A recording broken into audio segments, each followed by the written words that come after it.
Do you know the 5 symptoms of revolution? Apropos of absolutely nothing, I'm sure. I've been thinking a lot about a book called The Anatomy of Revolution by Crane Brinton. Inside this volume is an excellent little autopsy of the most prominent revolutions from the last few hundred years. Brinton compares the American Revolution.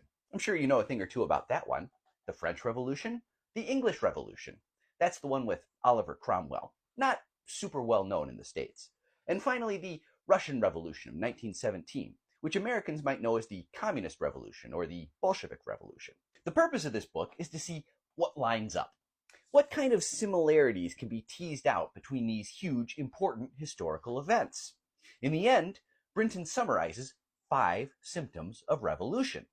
Before giving this list, Brinton is quick to point out, we must be very tentative about the prodromal symptoms of revolution. He writes that this is a highly complicated subject and that because there are so many different variables at play, it is perhaps impossible to diagnose any incipient revolutions that might be happening in the present day with a high degree of certainty. Wink. But, he says, some uniformities do emerge from a study of the old regimes in England, America, France, and Russia. So, Brinton's first symptom of revolution is an intolerable gap between what people want and what they get. As Brinton notes, revolutions frequently show up following periods where the standard of living was going up, and then stops. Much as we have seen in the past 40-plus years since Ronald Reagan and the double-barreled acceptance of neoliberalism by both major political parties, productivity has gone way up, but wages are frozen in place. In comparing the 4 major revolutions, Brinton writes, these were all societies on the whole on the upgrade economically before the revolution came. And the revolutionary movement seemed to originate in the discontents of not unprosperous people who feel restraint, cramp, annoyance, rather than downright crushing oppression. These revolutions are not worms turning, not children of despair. These revolutions are born of hope, and their philosophies are formally optimistic. This is because people grew up thinking, much like in our society, that they would someday end up better off than their parents. When that doesn't happen, it creates a widespread feeling of discontent. Highly relatable. The second symptom, pre-revolutionary societies, are marked by bitter class antagonisms. I don't think I need to spell this one out for you. Modern American society has done its share of wealth and celebrity worship, but the resentment is there.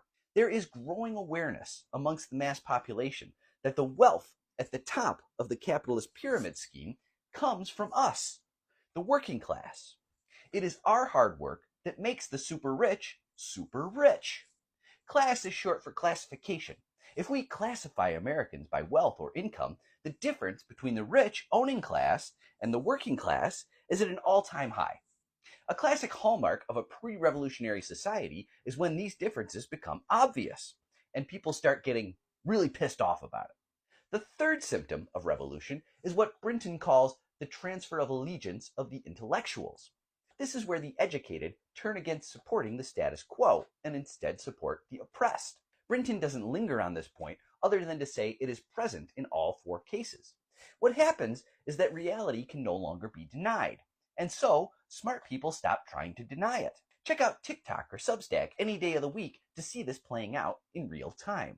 The fourth symptom is that governmental machinery becomes clearly inefficient, partly from neglect, partly from government's inability to allow old institutions to keep up with the times, and partly because new conditions place an intolerable strain on governmental machinery adapted to simpler, more primitive conditions.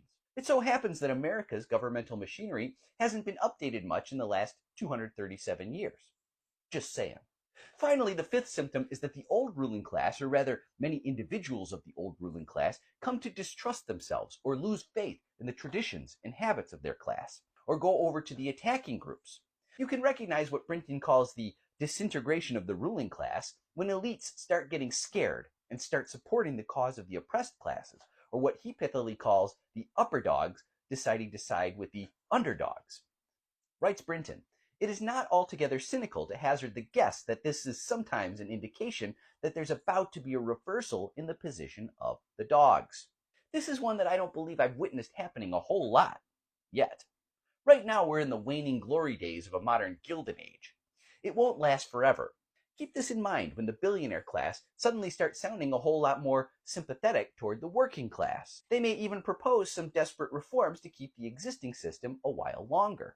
Don't fall for it, because it's a sure sign that the end is nigh. So there you have the 5 symptoms of a pre-revolutionary society, according to Crane Brinton.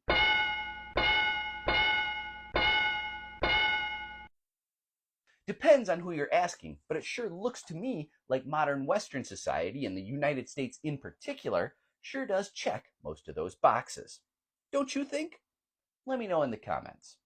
Please give a like, follow, favorite, repost, and sign up for my Substack so you can have my posts sent directly to your inbox. Let's make them pay.